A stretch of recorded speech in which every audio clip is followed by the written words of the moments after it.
só água, Deus criou o planeta Terra, e dentro da terra havia só água. Deus criou a porção seca e fez separação entre águas e águas. Depois Deus, que quando criou todas as coisas, a terra, os mares, a vegetação, os animais, peixes, aves, e no sexto dia Deus, ele foi fazer a obra-prima da criação, que foi o homem, no sexto dia. E se vocês se lembrarem um pouco de biologia, de história, vai ver que a Terra, ela está formada por eras geológicas, e o homem é, segundo a ciência, o ser mais novo da criação, como diz a palavra de Deus. E a Bíblia já diz isso aqui, meu querido amigo, há mais de 4.000 anos atrás. Os homens vieram constatar isso agora, mas a Bíblia já diz há mais de 4.000 anos atrás.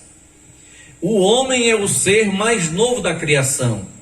E a Bíblia diz que o homem foi criado no sexto dia, e que a terra, ela tem bilhões de anos. Algo a se contestar. Mas Deus criou tudo, mas a Bíblia diz que no sexto dia, Deus disse assim: façamos o homem conforme a nossa imagem e semelhança. E Deus esculpiu da terra um boneco e fez o homem. E a Bíblia diz que Deus chegou para esse boneco de barro e soprou nas suas narinas o fôlego da vida, repito. E o homem foi feito alma vivente. Deus pegou o boneco, esculpiu o boneco, e ele estava lá sem vida. Mas quando Deus chega perto do homem, faz assim, ó. Aquele homem passa a ter vida, porque Deus colocou a vida nele. E Deus pegou aquele homem e colocou no paraíso que já estava criado.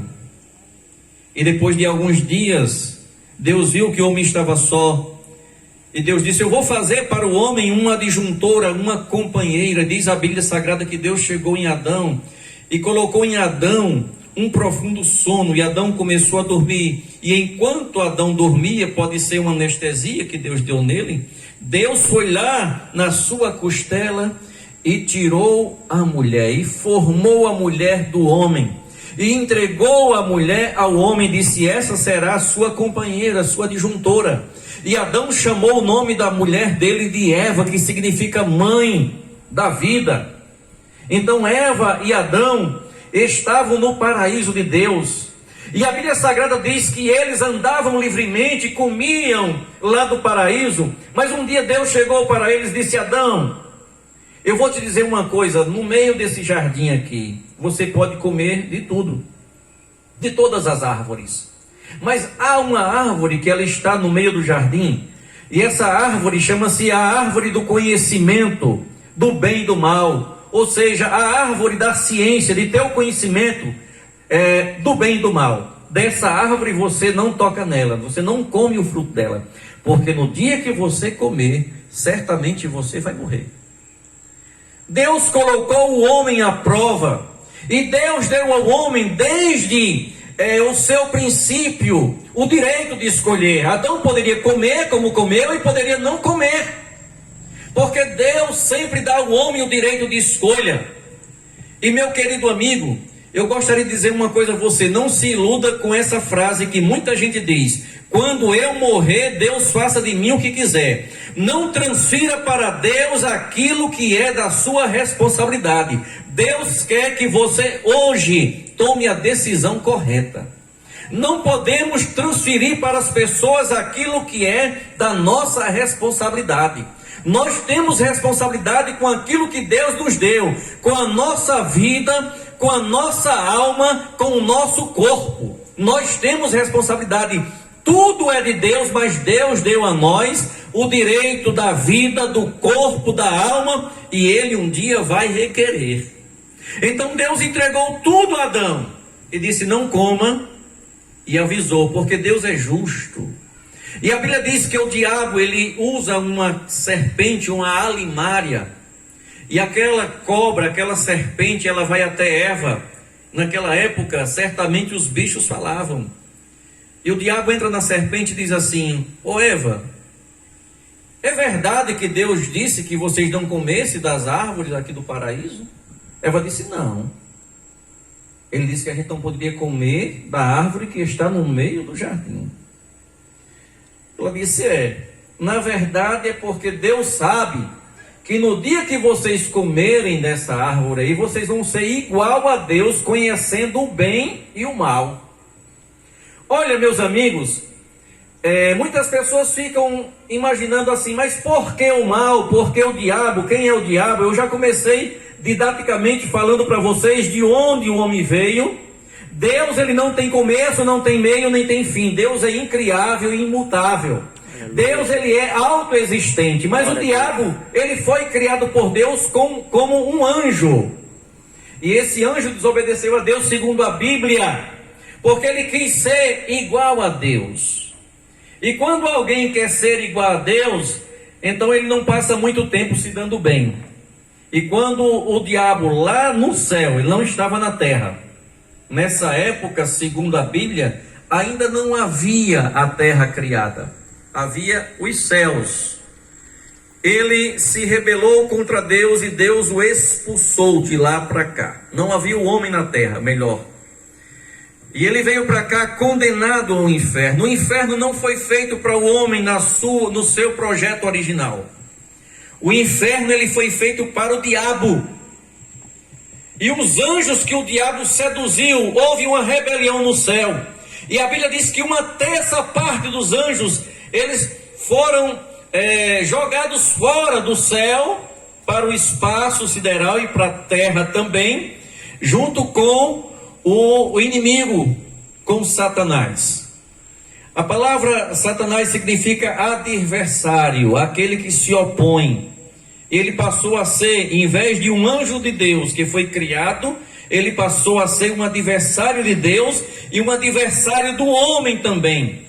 Porque o inimigo, meu querido amigo, começou a ver que Deus, de todas as coisas que Deus criou, o que Deus mais amava era o homem. Porque a Bíblia diz que quando o homem estava no jardim do Éden, toda tarde, Deus vinha conversar com o homem, antes dele pecar.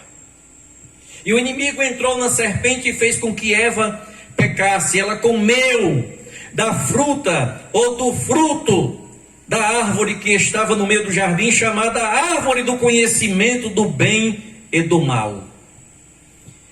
E quando Eva pecou, depois chamou Adão e disse: olha, eu comi aqui, veja que a árvore que o fruto é bom. Adão também pecou.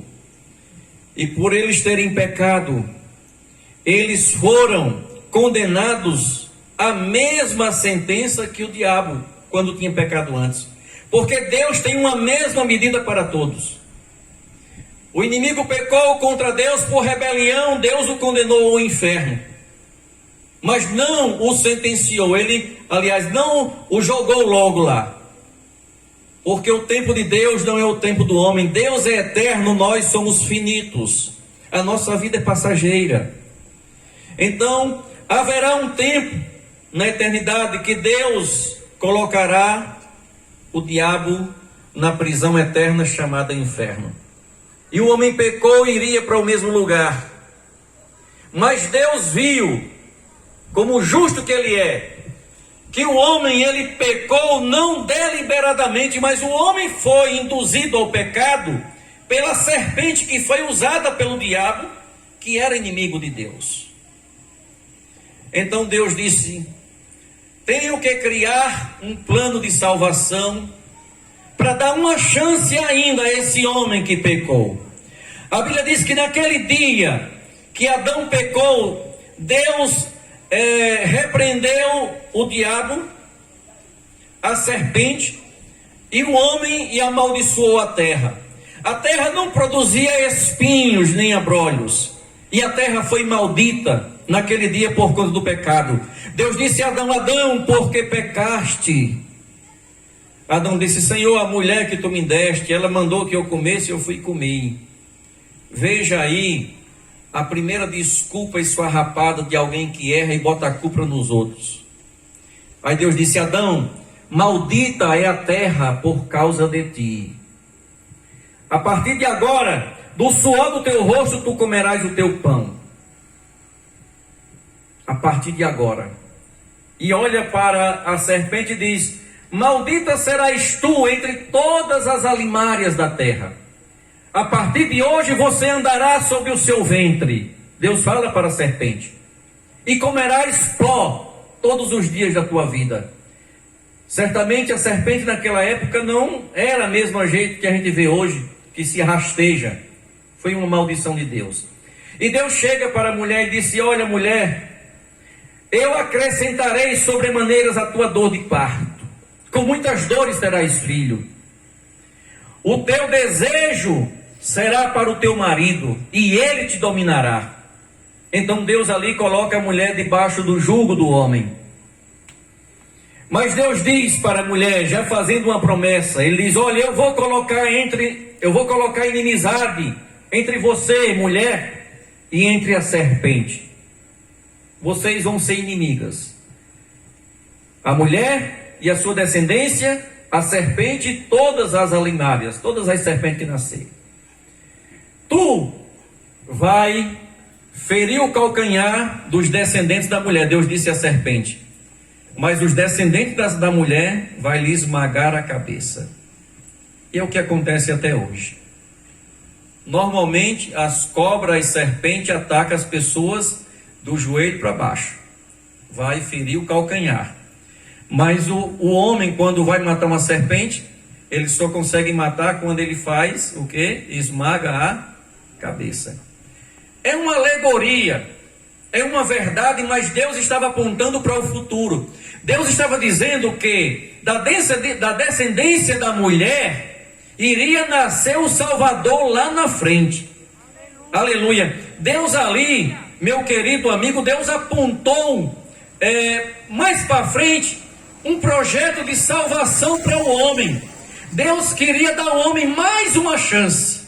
Porque Deus, Ele é justo. Deus viu que o homem pecou porque foi enganado. O homem, ele não pecou deliberadamente. E houve, na verdade, um projeto de diabo para fazer o homem pecar, porque ele sabia que Deus, sendo justo, como condenou ele, o inimigo, ao inferno, condenaria o homem também, se pecasse, ao mesmo inferno. Mas Deus, Ele, aleluia, conhecendo todas as coisas, Ele projeta um plano de salvação para o homem mais na frente.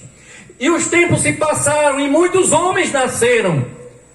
Veio Caim, o primeiro filho de Adão e Eva, depois veio Abel, depois veio Sete, e começou o pecado na humanidade. Veio Noé, Enoque, Noé, aí depois veio Abraão, aí depois Isaac, Jacó, lá na frente vem Moisés, vem Davi, e por aí vai. E todos esses homens pecaram, e todos eles morreram. Mas está escrito na Bíblia: e vindo a plenitude dos tempos, nasceu Jesus, aleluia, debaixo da lei, sob a lei, para os que estavam debaixo da lei. Jesus nasceu da mulher, debaixo da lei, para os que estavam, aleluia, debaixo da lei também. Jesus, ele veio em cumprimento à promessa de Deus, aleluia. Jesus, ele veio sem pecar.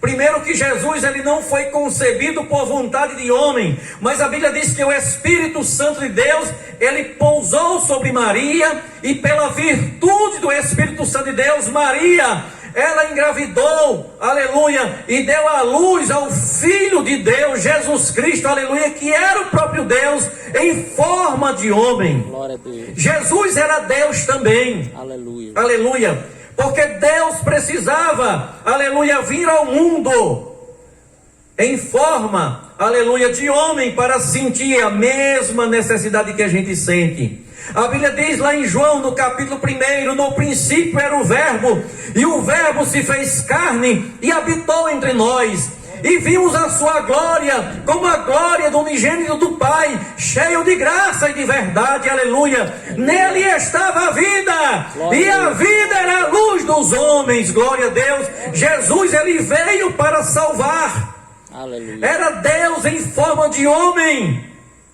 era Deus e era homem, glória ao nome de Jesus. E esse foi o que nunca pecou, porque ele não foi, aleluia, concebido no pecado. Ele não foi de uma forma natural introduzida no mundo, mas de uma forma sobrenatural. O Espírito Santo de Deus desceu sobre Maria, que era virgem, aleluia, e dela nasceu o Salvador, o prometido, Jesus. Obrigado, Jesus. Aleluia. Jesus, ele tem uma infância normal, como qualquer outra criança. Nasceu pequenininha, cresceu, e aos 30 anos de idade, Jesus vai ao Rio Jordão para se batizar. E Jesus chega para se batizar e está lá João Batista, que era primo de Jesus segundo a carne, por parte de mãe. Porque Isabel, a mãe de João Batista, era prima de Maria. E quando João, aleluia, ele vê Jesus chegando no Rio Jordão para se batizar, e Deus havia falado para João: quando você vê alguém que vier a ti para se batizar, e descer sobre ele a glória de Deus em forma de uma pomba, esse aí é o Filho de Deus, é o Salvador do mundo. E quando Jesus se aproxima, João tem, aleluia, exatamente aquela visão. E ele olha para Jesus e diz assim: eis o Cordeiro de Deus que tira o pecado do mundo. Glória a Deus. Aleluia. Aleluia. Jesus, ele veio, meu querido amigo, para tirar o pecado do mundo. E você pergunta: mas por que é que nem todos são salvos? Por que que há tanta desgraça no mundo? Por que que há tanto pecado no mundo? Por que que há tanta violência? Por que que há tanta maldade? Por que que há tantas coisas ruins? É porque o homem ainda está com as costas viradas para Deus. As pessoas têm tempo para tudo, menos tempo para Deus. As pessoas nascem, crescem, e muitos morrem, não têm tempo para Deus, vivem envolvidas nas coisas do mundo, mas não para as coisas de Deus. E muita gente só se dá conta que existe Deus quando está já nos últimos momentos, quando a terra já perde todo o sentido para ele. Ele não tem mais nada para fazer, já está morrendo, já está com o pé na eternidade. Aí é que ele se lembra que tem Deus. E muitas vezes, meu querido amigo, muitas vezes, aleluia, essas pessoas partem daqui para a eternidade sem saber o que espera eles lá. A angústia da morte, a tristeza, o vazio, a incerteza toma conta do coração de muitas pessoas, porque tem muita gente que está simplesmente passando pela vida de costas para Deus, onde o maior sentido da nossa vida aqui é Deus. Aleluia, Jesus. Aleluia. Jesus, ele veio buscar e salvar quem se havia perdido. Mas ainda é o mesmo princípio que Deus colocou lá no Jardim do Éden, ele continua hoje. Qual é o princípio do Jardim do Éden? É que o homem precisa fazer a parte dele. Vou repetir mais uma vez: o homem precisa fazer a sua parte. Pare com essa história: quando eu morrer, Deus faça de mim o que quiser. Deus quer que você faça hoje a sua decisão de aceitar a Jesus como Salvador, para que os seus pecados sejam perdoados. Porque só quem pode perdoar pecados é Jesus, porque ele nunca pecou. Um pecador não pode tirar o pecado de outro pecador. Um pecador não pode perdoar outro pecador. Um pecador não pode fazer nada a não ser dizer que há um Salvador. É o que nós estamos fazendo. A igreja aqui não pode perdoar pecados de ninguém. A única coisa que a gente pode apontar para você é que existe um Salvador sem pecado chamado Jesus. Ele veio salvar e buscar todos que se haviam perdido. Ele é o projeto de Deus. Aleluia, ele é o escape de Deus para a vida do homem. Jesus, ele ama, aleluia, todo homem. Aleluia, mas é preciso que o homem reconheça esse grande amor de Deus. Esse amor de Deus, meu querido, está expresso na pessoa de Jesus Cristo, o Filho de Deus. A Bíblia diz: porque Deus amou o mundo de tal maneira que deu o seu Filho unigênito, para que todo aquele que nele crê não pereça, mas tenha a vida eterna. Aleluia. Deus amou tanto esse mundo, que Ele entregou o seu único filho. Qual de nós, pai ou mãe, teria coragem de entregar o seu filho para morrer em lugar de alguém? Não. Eu tenho 3 filhos, mas não tenho coragem de fazer isso. Mas Deus fez isso por nós, aleluia. Ele entregou a Jesus para morrer em nosso lugar, para pagar a nossa conta do pecado, aleluia. Você está entendendo, aleluia, que Jesus, Ele te ama, que Ele deu a sua vida em seu lugar, em seu favor, para te salvar, para perdoar, aleluia, aquilo que eu e que você havíamos feito de errado. Glória ao teu nome. É como alguém que tem uma dívida muito grande e não consegue pagar. Obrigado, meu Pai. Aleluia, Jesus. E de repente alguém olha para você e diz: olha, você não tem como pagar essa dívida aí, mas eu vou lhe ajudar. Glória a Deus. Eu vou pagar tudo quanto você deve e você não vai ficar devendo mais nada. Meu amigo, aleluia. Quando Jesus morreu por nós lá na cruz do Calvário, Ele abriu a possibilidade de todo aquele que olhar para Ele, que crer nele, que aceitar a Ele como Salvador, tenha o perdão dos seus pecados. Aleluia. Tenha a sua dívida quitada diante de Deus, aleluia. Jesus, Ele disse: vinde a mim todos vós que estáis cansados e oprimidos, e eu vos aliviarei. Tomai sobre vós o meu jugo e aprendei de mim, que eu sou manso e humilde de coração, e encontrareis descanso para as vossas almas, porque o meu jugo é suave e o meu fardo é leve. Meu querido amigo, aleluia, Jesus, Ele tem uma vida de esperança para aqueles que andavam perdidos e aceitam Ele como Salvador. É por isso que muita gente não entende, mas todo crente tem um passado sujo. Todo crente fazia as coisas erradas e agora pega a Bíblia, bota debaixo do braço e diz que está salvo. Eu vou dizer uma coisa a você: não é todo não, mas é a grande maioria. Tem muitos irmãos aqui que nasceram no Evangelho, mas tem muita gente também que era carga torta. Tem muita gente que vivia nesse mundo perdido. Tinha muita gente que não prestava para nada. Mas Jesus, Ele veio salvar quem estava perdido. Jesus disse assim: quem está sadio não precisa de médico, mas são os doentes que precisam de médico. E eu vim exatamente para quem estava doente da alma. Aleluia. Aleluia, Jesus. Meu querido amigo, Jesus, Ele te ama. Somente Ele pode perdoar os teus pecados, como perdoar os nossos pecados. Mas o que é preciso o homem fazer? Tudo tem um processo. O que é que o homem pode fazer para ser salvo? A Bíblia conta a história de um homem que fez essa pergunta ao apóstolo Paulo. Eu acho que vocês já ouviram falar de Paulo, um dos grandes homens da Bíblia Sagrada, servo de Jesus Cristo.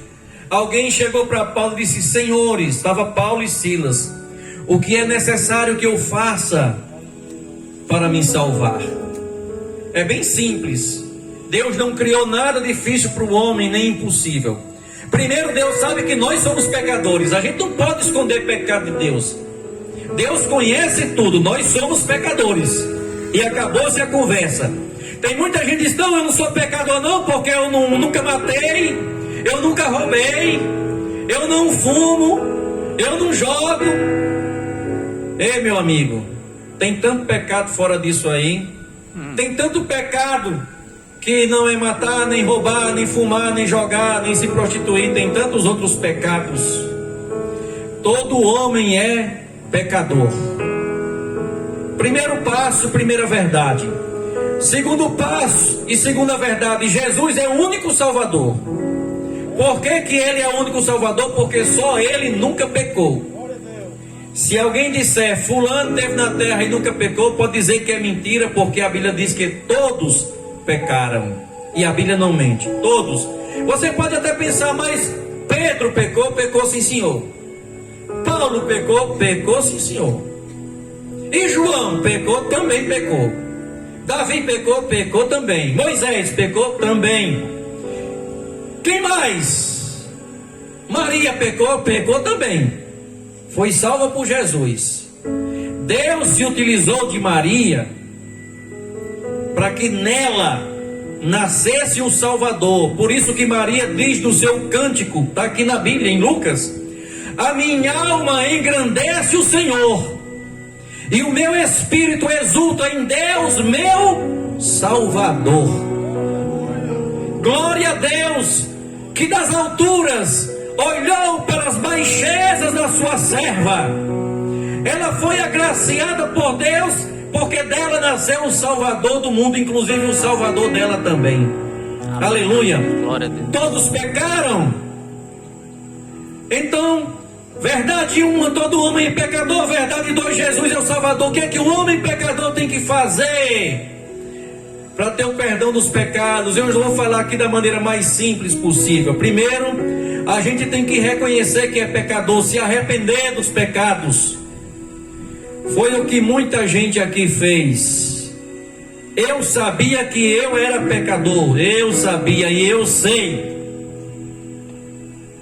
E sei que Jesus é o Salvador, e eu sei que Ele queria me salvar. O que era que eu precisava fazer? Me arrepender e aceitar a Jesus como meu Salvador, que eu sou um pecador e eu preciso dele, Salvador, para perdoar os meus pecados.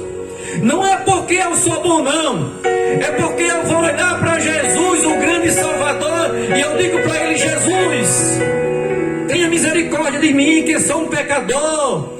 Perdoa os meus pecados, me lava com o sangue que o Senhor derramou lá na cruz do Calvário, me limpa dos pecados e me faz uma nova criatura. Aleluia. É muito simples. Mas o homem, muitas vezes, meu querido amigo, aleluia, ele quer complicar as coisas que Deus fez simples. O homem inventa muitas coisas. Eu já estou encaminhando para o final. E todo culto eu gosto muito de uma passagem bíblica, de citar ela, porque para mim essa passagem da Bíblia Sagrada, ela é a conclusão sobre o plano da salvação. Jesus passou a vida toda fazendo milagres e perdoando pecados e fazendo muitas maravilhas, mas quando Jesus ele foi morrer lá na cruz do Calvário pelos nossos pecados, ele não perdeu a oportunidade e ainda salvou lá um homem perdido, pecador. Vocês já devem ter ouvido falar sobre a história dos dois ladrões que estavam lá na cruz perto de Jesus, uma à direita e outra à esquerda. Eu gosto muito dessa passagem bíblica, porque para mim isso ilustra muito, irmão, a humanidade. Aleluia. Dois homens pecadores, dois homens que estavam prestes a morrer, dois ladrões, dois homens nas mesmas circunstâncias, dois homens com a mesma chance, dois pecadores, dois ladrões tinham a mesma chance, mas a Bíblia diz que um foi salvo e o outro não foi salvo. E a diferença é o resumo do que eu preguei aqui. É que um ladrão daqueles, o que estava à direita, reconheceu que ele era um ladrão, que ele era um desgraçado, que ele estava ali a poucos minutos de ir para o inferno. Ele olha para Jesus, que estava à sua esquerda, mas havia um outro ladrão, ruim também, que estava a poucos minutos da eternidade e ia para o inferno também. Aquele ladrão olha para a direita e vê Jesus ali e disse: olha, se tu és o Filho de Deus, desce aí da cruz e salva-te a ti e a nós. Ele olha para Jesus, ele olha duvidando, criticando, zombando, não dando valor a Jesus. Jesus não responde nada a ele, Jesus não disse nada a ele. Mas o ladrão da direita, que olhou para a esquerda e viu Jesus que estava no meio deles dois, disse, olha para o colega dele que estava lá do outro lado e disse: tu não temes a Deus estando na mesma condenação? Nós estamos aqui porque os nossos atos mereciam que nós fôssemos condenados. Olha aí, meu querido amigo, aquele ladrão reconhecendo que tinha feito algo errado, repreendeu o amigo dele lá que estava morrendo com ele. Depois que ele repreende o amigo dele, ele olha para Jesus e diz assim: Senhor, lembra-te de mim quando entrares no teu reino. Olha que pedido humilde, meu amigo, meu irmão. Como é bonito a pessoa que é humilde, que se arrepende. Ele olha para Jesus e diz: Senhor, lembra-te de mim quando entrares no teu reino. Jesus naquela época não era uma pessoa idosa, não. Jesus tinha 33 anos quando morreu crucificado. Jesus não estava de cabelo branco para ele chamar Jesus de Senhor pela idade, não. Mas ele olha para Jesus ainda jovem. Jesus ainda era jovem. Eu tenho 49 anos e não me sinto uma pessoa idosa, não. Jesus só tinha 33 anos. Mas aquele ladrão, ele olha para Jesus e vê Jesus, o Senhor, aleluia, o Senhor Deus, o Senhor Salvador, aleluia. Ele olha para Jesus e vê Jesus, o Senhor que perdoa pecado. Ele disse: Senhor, lembra-te de mim. Olha o rogo, olha a prece que ele faz, olha o pedido que ele faz: lembra-te de mim quando entrares no teu reino. Ele sabia que Jesus, ele tinha um reino e que ele era um rei. Jesus olha para o ladrão e disse: hoje mesmo estarás comigo no paraíso, aleluia. Jesus, meu querido amigo, quer salvar a qualquer pessoa que se arrepende, que pede perdão a Ele. Não é preciso fazer penitência, não é preciso andar com pedra na cabeça, subir escada, não. Deus quer que o homem reconheça que é um pecador e reconheça que Ele é o Salvador, perdoador de pecados, aleluia, glória a Deus. Basta só isso, se arrepende, aleluia, e aceita Jesus.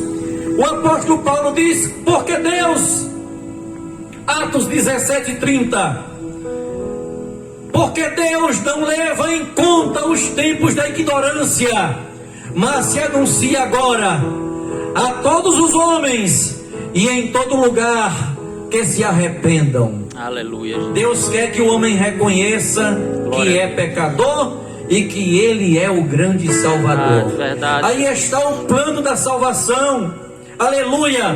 As pessoas hoje não têm vergonha de brigar no meio da rua, de dizer palavrão e de fazer tanta coisa feia. Mas tem muita gente que tem vergonha de ir para a igreja. As pessoas não têm vergonha de mudar o uso natural das coisas, mas tem vergonha da Bíblia Sagrada. Tem gente que não tem vergonha de andar com um litro de cachaça debaixo do braço, de andar com a garrafa de cerveja debaixo do braço, que não tem vergonha de dizer palavrões na porta dos outros, mas tem vergonha de dizer que ama a Deus, que serve a Deus e que vai para a igreja para cultuar a Deus. Tem muita gente que tem vergonha de Deus. Estamos vivendo num tempo que muita gente tem vergonha das coisas de Deus, não tem vergonha do pecado, não tem vergonha de cair na cachaça, no vício, nas drogas, na prostituição, na jogatina, da imoralidade desse mundo. Não tem vergonha, não, mas tem vergonha de Deus. Eu não vim aqui para alisar pecado de ninguém. Eu vim aqui para falar a verdade da palavra de Deus, porque eu não sei se você vai ter outra oportunidade na vida de ouvir essa palavra. Eu não sei quantos de nós amanhã vai estar vivo, porque o futuro a Deus pertence, o amanhã a Deus pertence. Mas uma coisa eu quero dizer a você: se amanhã você ou eu estiver na eternidade, aleluia, eu sei que eu falei a palavra de Deus como ela é. Aleluia, Jesus. E que você teve a oportunidade de ouvir a verdade de Deus, aleluia, nua, velada, aleluia. Ela estava patente. Somente Jesus pode salvar o homem. Glória a Deus. Agora me passa pela cabeça que a eternidade pode estar bem perto de nós, mais do que a gente pensa. Ontem, às 11 horas e 55 minutos, eu estava em casa, conversando com meu irmão, meus sobrinhos e minha esposa. E de repente a gente escutou uma papoqueira. Entre 30 e 50 estouros, estampidos. 5 minutos depois, a notícia: um jovem de 14 anos perde a vida, cai na rua tombado. 14 anos de idade. Tinha vida pela frente. Ele jamais imaginava que ontem seria o último dia dele aqui na terra. Verdade. Hoje, aquele jovem que há 24 horas estava vivo, não imaginava de morrer, está na eternidade. E quem não se prepara para a eternidade, como será? Porque não tem mais volta. Não tem mais jeito. Oh, aleluia. Não adianta vela. Não adianta missa.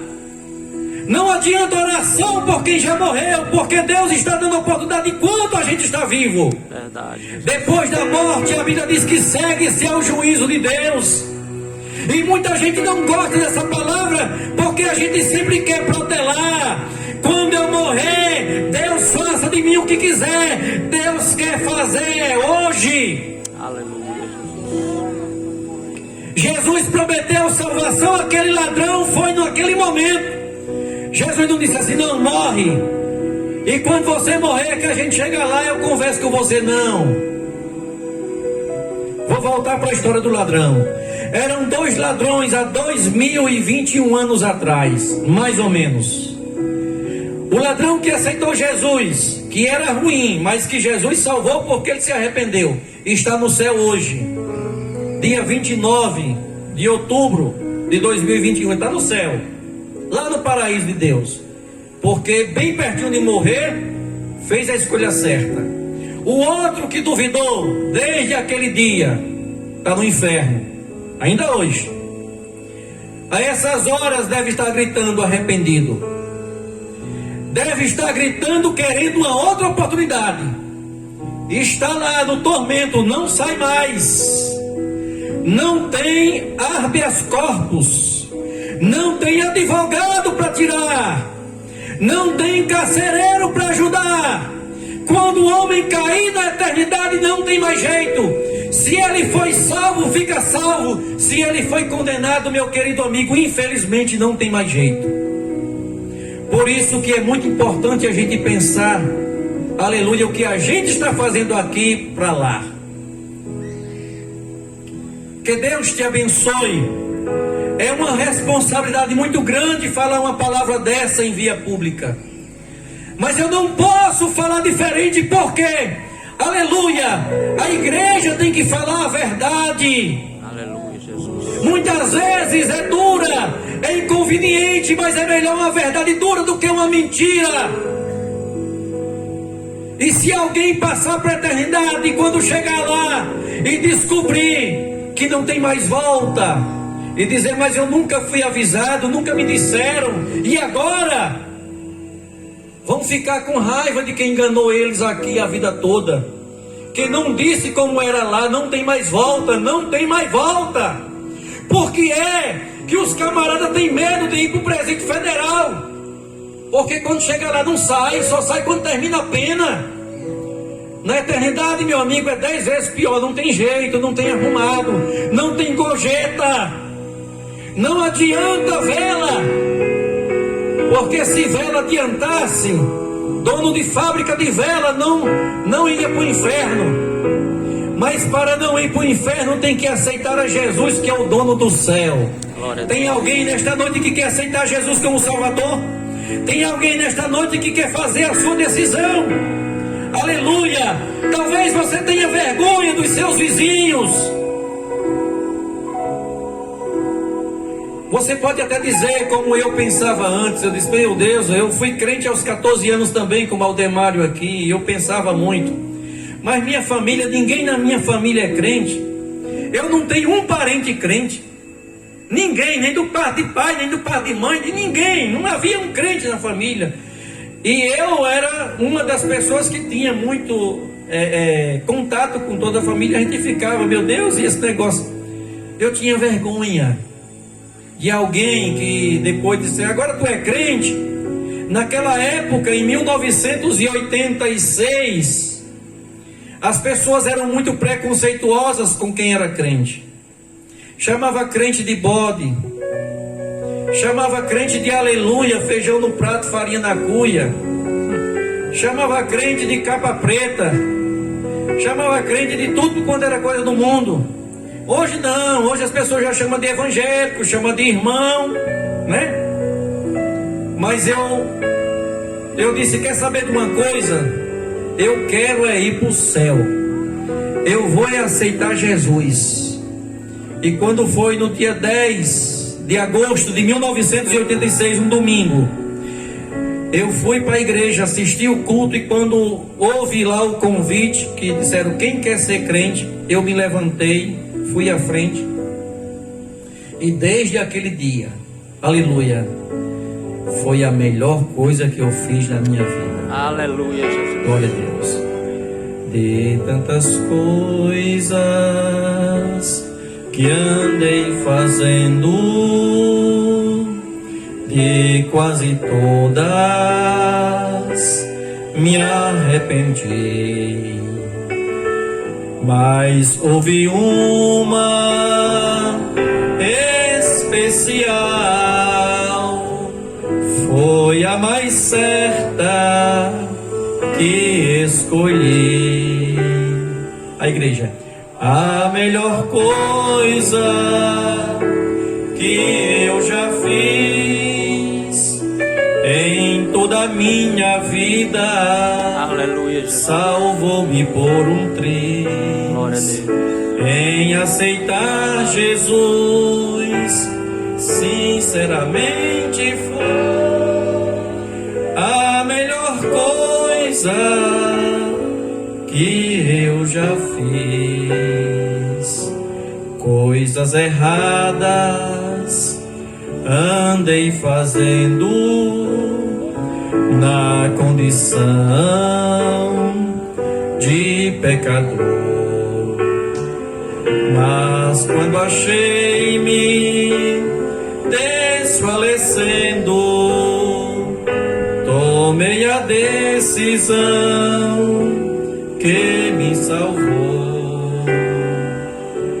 A melhor coisa que eu já fiz em toda a minha vida, salvou-me por um triz. Em aceitar Jesus, sinceramente foi a melhor coisa que eu já fiz. Ei, irmão, Jesus é bom demais. Se as pessoas soubessem mesmo como é bom ser crente, Verdade. como é bom aceitar Jesus, Aleluia, Jesus. como é diferente, como a alegria é diferente, como o mundo torna a ser diferente pra gente. Aleluia. Tem muita gente que está uma hora dessa numa seresta, ouvindo Reginaldo Rossi, Bartol Galeno, para se alegrar. Aleluia. Mas Jesus, ele coloca o Espírito Santo dele dentro do coração de um homem arrependido. E a Bíblia diz que a alegria que a pessoa sente é uma alegria espiritual que vem de dentro. Aleluia. Tem alguém que quer aceitar Jesus como Salvador? A gente convida, e às vezes até tem gente assim: eu não gosto de ir para a igreja de crente, porque os crentes insistem muito. É porque a gente sabe o perigo que você corre longe de Jesus. E a vontade que a gente tem, que você veja e sinta, aleluia, o que a gente vê e o que a gente sente, aleluia, porque Jesus faz toda a diferença na vida de uma pessoa. Os irmãos bem sabem, e eu digo se não fosse Jesus na minha vida, irmão, não havia nenhuma chance de eu estar aqui hoje, vivo. Não havia. Acho que eu não completaria nem os 20 anos, eu aceitei aos 14. Nem aos 20 anos eu chegava. Mas Jesus, aleluia, me salvou, e Ele quer salvar você também, amém? Vamos ficar em pé, meus irmãos. Nós vamos orar ao Senhor, agradecendo a Deus nesta noite por esta oportunidade. Deus abençoe os amigos, vizinhos, moradores aqui da rua Vicente Leite, Martim Júnior da Genésio que está aqui. Aleluia. A palavra de Deus, ela é maravilhosa. Muitas vezes a mensagem pode parecer dura, mas é a realidade. A gente não pode enganar as pessoas. Existe uma eternidade que espera cada um de nós. Não importa quanto tempo a gente vai viver, um dia a gente parte para lá. Uns mais novos, outros na meia idade, outros mais idosos. Mas um dia estaremos na eternidade. Não é, Renato? Você vai orar, meu querido. Glória a Deus. E o conselho que eu dou a você, a partir de hoje, meu querido amigo, pelo amor de Deus e pelo amor da tua alma, dê mais tempo a Deus. Tire um domingo para ir à igreja. Tire um domingo para visitar a igreja, para ouvir a palavra de Deus, para ler a Bíblia, para ouvir um hino. Não deixe a vida passar e você viver nessa vida só se lembrar de Deus quando tem a Covid, só se lembrar de Deus quando está internado, só se lembrar de Deus quando morreu um parente. Não faça isso. Não faça como a minha família da parte de mãe, que só se reúne em torno de um caixão. Quando morre um é que todo mundo se encontra. Eu quero fazer diferente. Eu sempre, todo ano, procuro visitar todas as minhas tias e uma parte dos meus primos, enquanto todo mundo está bem. Então tem gente que passa a vida toda e só se lembra de Deus nas últimas horas. Mas se lembre de Deus todo dia, porque Deus, Ele te ama. Amém? Nosso querido Renato vai orar e depois o culto estará encerrado em nome de Jesus. Glória a Deus. Queridos, é com alegria que eu saúdo a todos com a paz do Senhor. Que palavra abençoada nesta noite aqui, viu? Se eu não fosse crente, eu aceitava Jesus nesse dia aqui de hoje. Que bênção, que palavra abençoada. Amém, Jesus. Daqui a pouco, né, pastor? Vamos ter uma vigília ali no nosso templo ali. Assembleia de Deus aqui no Alto 1. Começando a partir das 22 horas. Quem quiser visitar também nossa igreja, a partir de amanhã, domingo, Céfalo Marcelino, por trás do Colégio Maristela.